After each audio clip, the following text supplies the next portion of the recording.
Your local officials have been thinking about hurricane season for many months. News 3's Caitlin Pratt visited Chatham Emergency Management to find out what they've been up to while preparing for the summer. They make the call to get out of harm's way. While they hope that time doesn't come, the Chatham Emergency Management Agency is ready for a severe storm to strike. Okay, here we go. It's another season. And agency members have been doing their homework. We're doing more planning. We're getting into more details with more agencies, both public and private partners, than ever before. Their Emergency Operations Center empty now, but the agency is ready to mobilize specialists at any moment, and if necessary, order an evacuation. The planning is everything.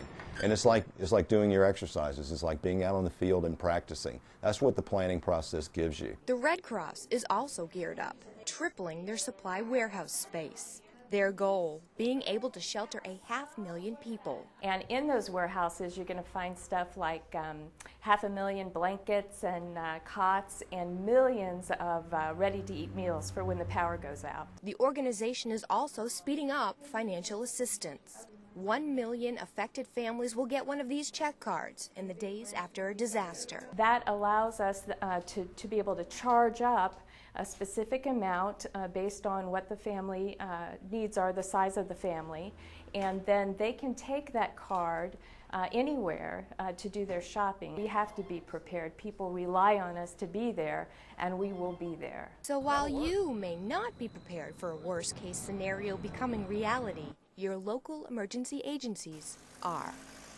Caitlin Pratt, WSAV News 3. When a storm is heading your direction, sometimes you wish you could pack everything and the kitchen sink, but there are many things you have to leave behind in the path of a storm. News 3's Elena Anderson shows you how to keep your home as safe as possible from Mother Nature's wicked weather.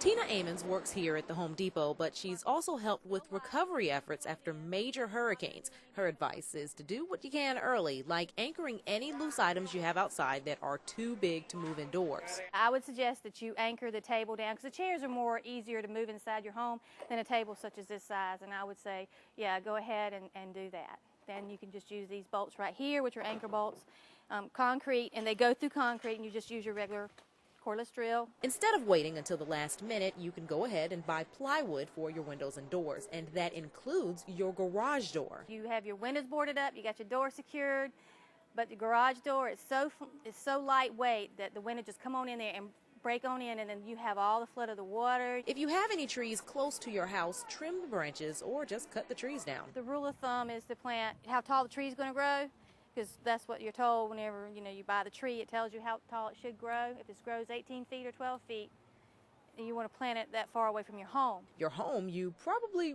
really like, so follow those suggestions on early preparation. That way you won't have to rush at the last minute. Elena Anderson, WSAV News 3.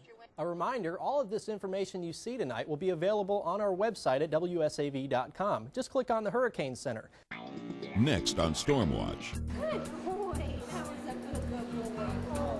They're part of the family, too.